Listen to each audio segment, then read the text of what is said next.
never get the feelings back in.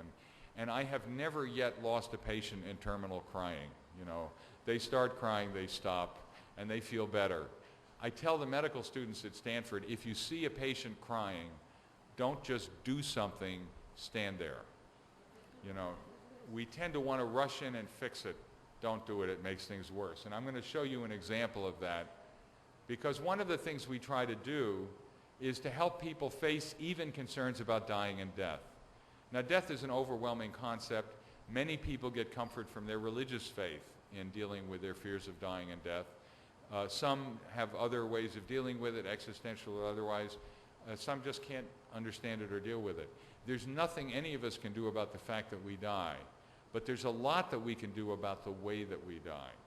We can deal with fears of being isolated from loved ones, treatment decisions in medical care, dealing with pain. Those are all things you can do something about. And it is helpful, not harmful, to talk directly about death and dying. And I will show you an example from one of our groups. There goes my vodka, that's too bad. I'll show you an example from one of our groups of the first time that they encountered somebody who was dying, who had died, actually. Let's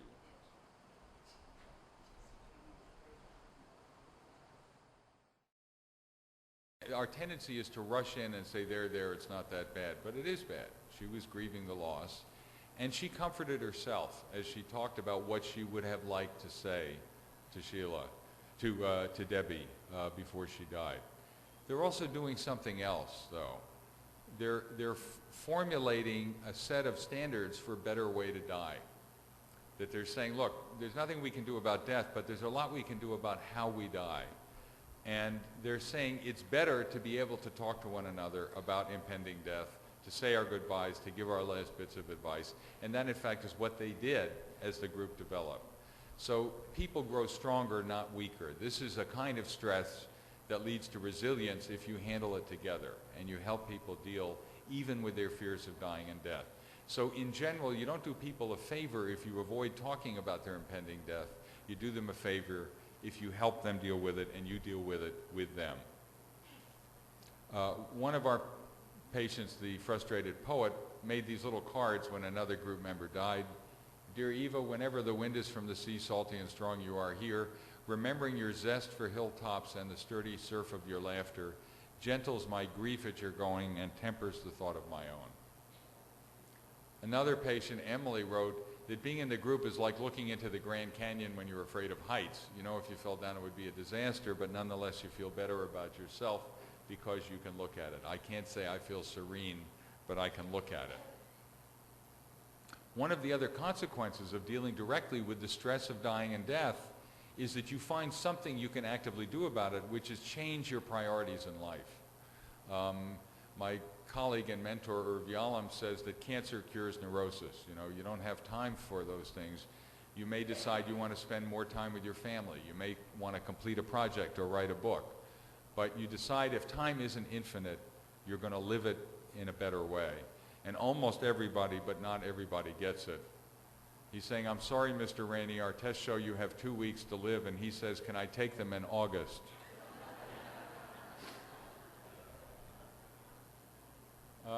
We work with families. We try to help families deal directly with the stressors that they face. And often one of the problems is that the family members think, well, I'm not the one with the stress, it's the patient. She's got the cancer. But they have plenty of stresses of their own, worrying about their loved one, looking after the kids, family finances, paying for medical care. So they have their own set of stresses that are very important. And I had a couple, the woman had breast cancer, and she and her husband were fighting late into the night. And finally, at about 2 in the morning, she looked at him and yelled, I have cancer, I win. You know, cancer does sometimes trump everything else, but you know what, not always. And one family member said, when we had family groups, said, this is a place where I come to feel better about feeling bad, that they have a right to feel bad too.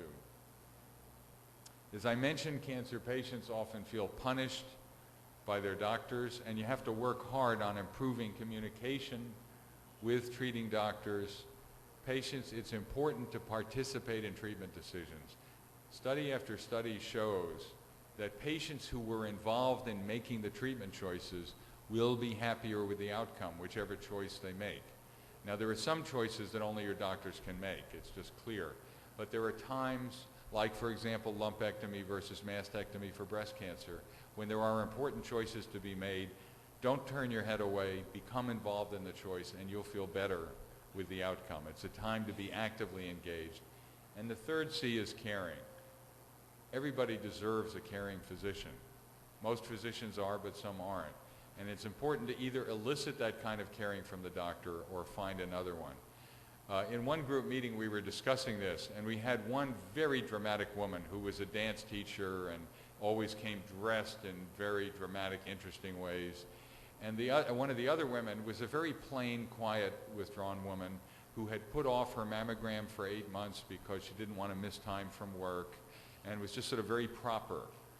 And she said, you know, my doctor just doesn't pay much attention to me, and I just don't feel like he's really interested. So the dance teacher said, well, why don't you give him a kiss? Which is like the last thing this other woman would ever do. Well, she came back a week later, and she had a funny smile on her face.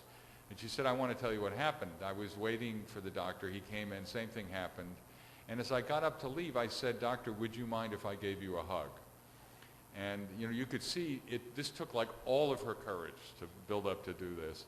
And she gave him a hug, and she smiled and said, he's paying a lot more attention to me now. And she was terribly pleased. So patients can find ways to elicit caring and attention from their docs or find doctors who will give it.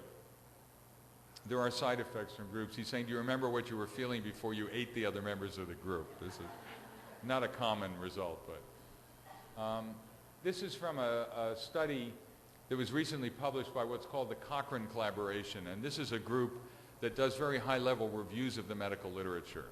And what they concluded in this study is that we can treat depression effectively among even very sick cancer patients. It is a treatable problem up until the last hours of life. And this is a very careful review of studies that did psychotherapy with cancer patients. And it demonstrates a significant effect. I'm glad to say that one of our studies was included in this review. So it works. It is worth doing. The key elements of psychotherapy that help people with depression and cancer include reducing suppression and denial with the expression of emotion, including anger, fear, and sadness, enhancing social support, changing people's health behavior like stopping smoking, teaching them to cope actively, not to just let things happen, but cope actively, enhance their involvement in their medical care, improving communication with doctors, and self-soothing, techniques like the self-hypnosis that you engaged in earlier. So we try to convert someone who feels damaged and stressed by the illness into someone who has transcended. This is the winged victory of Samothrace in the Louvre. People don't look at that magnificent sculpture and say, oh, that poor woman, she's missing her head and her arms. They say this is an image of female power, of the transcendence. And that's what we try to encourage people to move from. Now, in the last couple minutes, I'd just like to review with you a little bit about what we've learned of what's going on in the body. Why is it that understanding and treating depression and anxiety, situations in which people are overstressed, can actually help people live not only better, but potentially longer with cancer? And then we'll have time for our discussion. This is a paper that we published in The Lancet in 1989. Our first group therapy trial for women with advanced breast cancer, we found, much to our own surprise, that women who had been randomly assigned to go to our support groups not only were less anxious and depressed, but they actually lived longer than control patients. So this survival curve shows that all the control patients died 4 years after the study began, and a third of the treatment group were still alive.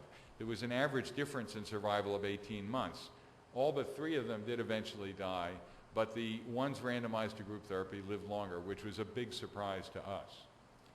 There are now 4 other published studies that show that a psychotherapy for cancer actually extends survival. And there's a new study that's going to come out in a couple of months, done by a group at Ohio State, 225 women with primary breast cancer, showing that the ones randomized to group therapy lived longer, significantly longer than controls. So there are 5 other studies now showing that effect. There are 6, however, that examined the question and found no difference in survival for people offered group therapy of one kind or another versus controls. In a few of them, the psychological intervention wasn't very good. They didn't get much emotional benefit, so it's not much of a surprise. But several others had good psychological results, but no survival effect. So it's still an open question. I'm glad to say that there isn't a single study that shows that psychotherapy kills patients. So the studies aren't random. You don't kill people, you may help them. We just published a study in which we did not find an overall survival advantage, except among patients who had a special kind of breast cancer called estrogen receptor negative cancer. These women have a different kind of breast cancer that doesn't respond to the new hormonal treatments. So they don't get the benefit of the hormonal treatments. They did get benefit from being in our support group. So we are still actively researching this, as are many others. And indeed, survival from breast cancer has improved because of these new hormonal treatments.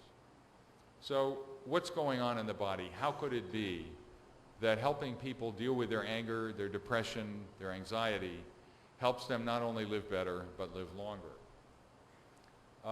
One of the things that we look at is a stress hormone called cortisol.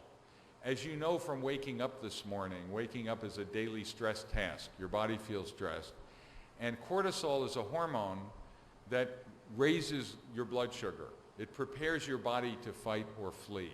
And it's designed to turn on when you need it and turn off so you don't waste metabolic reserves when the stress is over. It's highest in the morning. By now your cortisol levels should be coming down, and by evening they should be a lot lower if you're normal.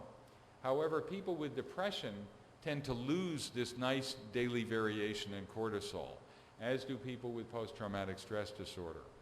We looked at it among our women with metastatic breast cancer, and we found that only 1/3 of them had normal cortisol profiles. Many of them showed an increase in this stress hormone throughout the day. And it turned out that those women died sooner, that having this abnormality in the daily pattern of cortisol predicted shorter survival. And that was independent of all the other known risk factors for breast cancer. So a disrupted rhythm of stress hormones is actually associated with shorter survival with cancer. The things that were associated for these women with this abnormal cortisol pattern included being widowed, separated, or divorced. You see, they had these higher levels of cortisol throughout the day. Women who were married had pretty normal cortisol levels, except for this little peak at 5 p.m., which I think is when their husbands came home. But it would interest you to know that the women who had never made the mistake of getting married had actually very normal cortisol patterns. So I'll allow you to draw your own conclusions about them. Another factor that's very important is sleep. That the women who had the most abnormal cortisol patterns had the most awakenings during the night. They didn't sleep as well. Sleep is restorative. So one of the things to do, whether you have cancer or not, and it's one of the things, by the way, that gets disrupted in depression. Another sign that depression is coming is early morning awakening. People can get to sleep, but they wake up at 4 or 5 in the morning, can't go back to sleep. That may be a sign of developing depression. And the women who had these abnormal stress hormones tended not to sleep as well. So do what your grandmother told you to do. Eat well, sleep well, and get plenty of exercise. It's good for your health. We found that breast cancer patients whose sleep patterns got worse tended to die sooner than those whose sleep patterns were getting better.